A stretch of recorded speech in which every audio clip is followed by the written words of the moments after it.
All right, I want to talk to you today a little bit about 4 steps to crush debt and create cash flow. So, what we're going to do is, if you've been following me for a little bit, learning this velocity banking technique, where you really don't have to change what you're doing.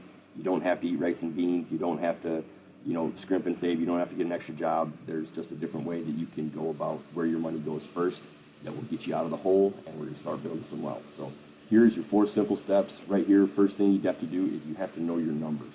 All right, so this sheet right here, hope this works. I'm no computer genius, but know your numbers. You have to know your numbers. Okay, so fill in this sheet if you want. I can send you a copy of this. Let me know. I'll try to put a link in the notes here to where I can get you this. And you got to know your income.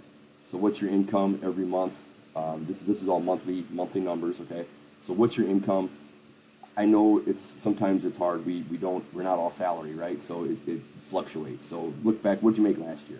Take what you made all of last year, what you put in your pocket, not what your gross was. We got to pay taxes and everything else that Uncle Sam takes out of your check first. Take what you take home and just get an average. These numbers will never be perfect, but we have to try.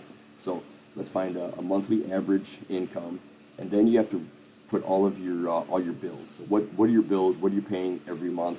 Your mortgage or your rent, your home insurance or your renter's insurance, any real estate taxes, HOAs, all of your utilities, anything that you can think of. Okay, I know, and this isn't easy either. You can find, your gas bill my gas bill is a lot higher in the winter. In the summer, it's hardly anything, right? And vice versa. The electric bill for the air conditioning is high in the summer.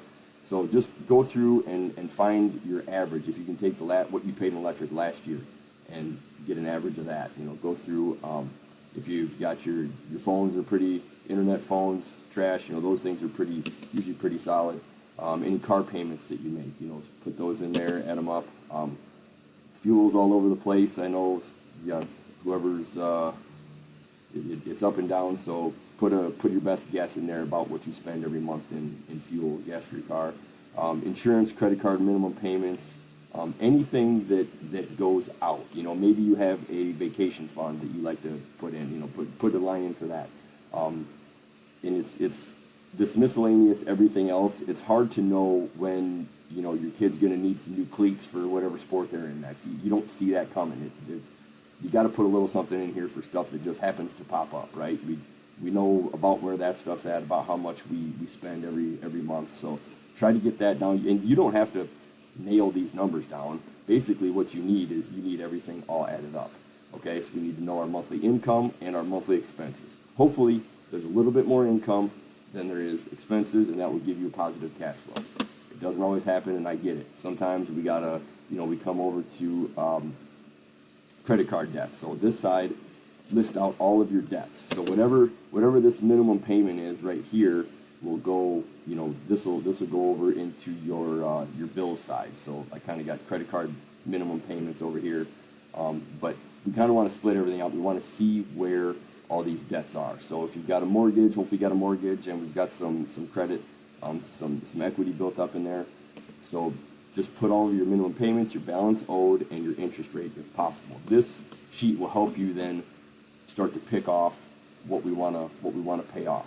All right, we're going to use our line of credit against our home, and then we're going to start picking off some of these. So if you've got, I've seen people that they've had 20 some credit cards that are, they're all 15 to 25% interest. So let's get those knocked out, and we can do that pretty quick. It'll up the cash flow, but you've got to know your numbers. Okay, so this is probably the hardest part of the whole system, is gathering your numbers to see where you're at and to see where we want to go.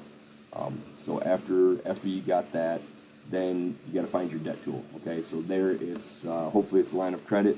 It has to be a line of credit. That can be your home equity line of credit is usually your best. You can get a personal line of credit. Those interest rates are usually a little bit higher. Or if all else fails, you actually can use a credit card to make this happen. I don't like to do that because credit card interest is usually so high. But if you do have good credit, you can get a 0% for a year and a half. And let's do that. I'm all for that. Let's try to get the highest credit limit we can with that 0% credit card. we'll transfer as many other credit card debts as you can onto that. Now instead of paying 25% interest on 4 credit cards, we now wipe those out. We get them over to a 0% credit card. You can still make the monthly payments on that, and then the system will work. So, but your best way to go is a home equity line of credit. And then once you do that, all you gotta do is start working the system. Okay. And I've got a lot of videos on that to kind of show how you can pay things off. You can even pay your mortgage off if you want. Most of us, if you've owned your house for since before the pandemic or even during, we've got really low interest rates.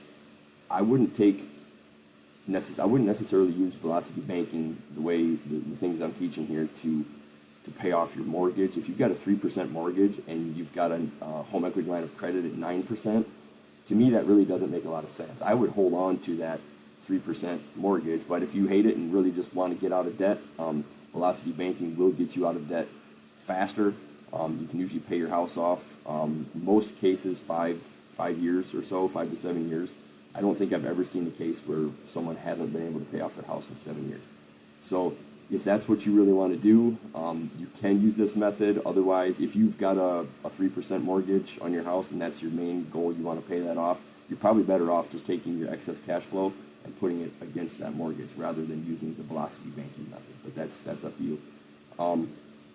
So let's find that debt tool, crush your debt. We're just working the system here, and then once you get, you can get completely out of debt. I would say let's try to get out of credit card debt first, number one, and then any other debts from there. If you've got high interest car loans, stuff like that, you just want to get those out of debt. I understand that, and I wouldn't necessarily, like I said, take out the mortgage. I might leave that there, but totally up to you. And after you get out of the credit card debt and possibly auto debt, then you can take that money and you can have it working for you. Okay. You've got, in most cases, I've seen people come up with another $2,000 to $3,000 of cash flow every month. It's like, all right, now I've got this. I've completely paid off my debts. What do? I don't want to go back to the way I was and start taking out, go buy another car. Now I can buy a fancy car because I've got $2,500 of extra cash flow. I can have a nice big car payment, have this fancy car. Yeah, that's great for the first year, but after the first year, then it's back to the kid's got crap all over the back of it. It's trashed. It's dirty. It's lost that new car smell. So, is that what you really want to do? Let's take that money and let's have it work for you. I would invest it in something that I've got some rental properties. If you buy a house and rent that house out, you can get some tax deductions. Hopefully, you can get some cash flow.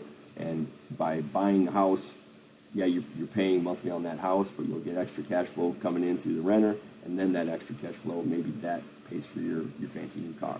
So let's buy some assets, and the more assets you get that give you more cash flow every month, then it just keeps snowball building. We're trying to snowball this debt out to nothing, and once that snowball rolls down the hill, let's then take it back up, and with our wealth, let's build our own wealth back up. So that's what I got to say for today. There's more to come, and I'm probably going to make some more videos that really dives into these 4 steps a lot deeper, some more details. So again, if you got any questions, please let me know in the comments, and let me know how I can help. Thanks, everybody.